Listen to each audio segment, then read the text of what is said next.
But then, of course, you read more books and you take more tests and you go through more grades at school and you become more educated and you think you're smarter. Oh no, I fully understand the Cold War, you see, and blah blah blah. Like we become programmed. But if you can just unwind all of that, rewind all of that, undo it, doesn't make any sense, does it? And of course, you look at it now.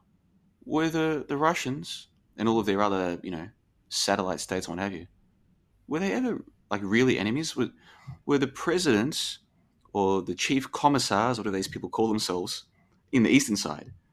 Those guys at the top of their societies, were they ever really enemies with the prime ministers and the presidents of the capitalists? I don't think so. And if you rewind further, how come in World War One, like let's just say that the English and the Germans really are at war. Let's just say they are.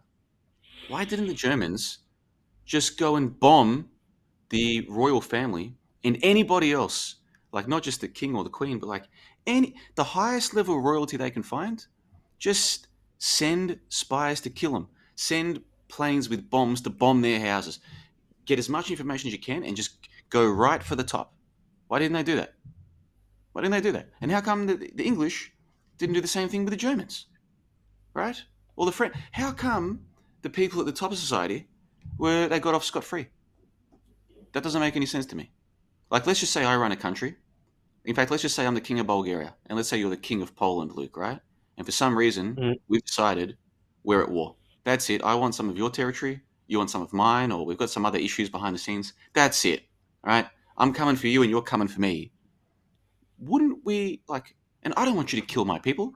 And you don't want me to kill your people, I would hope. So to stop this war as fast as possible, we're sending people for you and for your brothers and your sisters and your parents.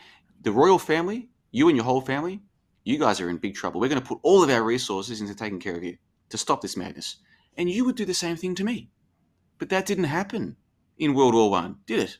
Why? I say because it wasn't a real war. Okay, I say there was no actual real war going on. Were there some people who were being sent with guns and with grenades to other people's lands and dying or getting hurt in the process? Sure, why not? But that's not a real war. To me, a real war is two or more nations or countries or peoples fighting to the death for whatever reason, because their leaders actually have decided the other people are the enemies and we're going to take care of them, or we're going to defend ourselves from them. I don't think that's what was happening. I think the people at the top never were and never will be enemies.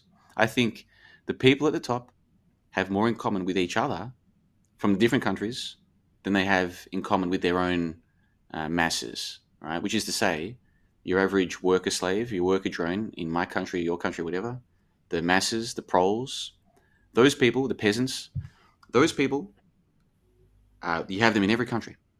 And every country also has people at the top, people who wear nice clothes and eat nice foods and can go anywhere and be taken care of because either they are royalty or they're treated like royalty because they're prime ministers or presidents or nobility of some type.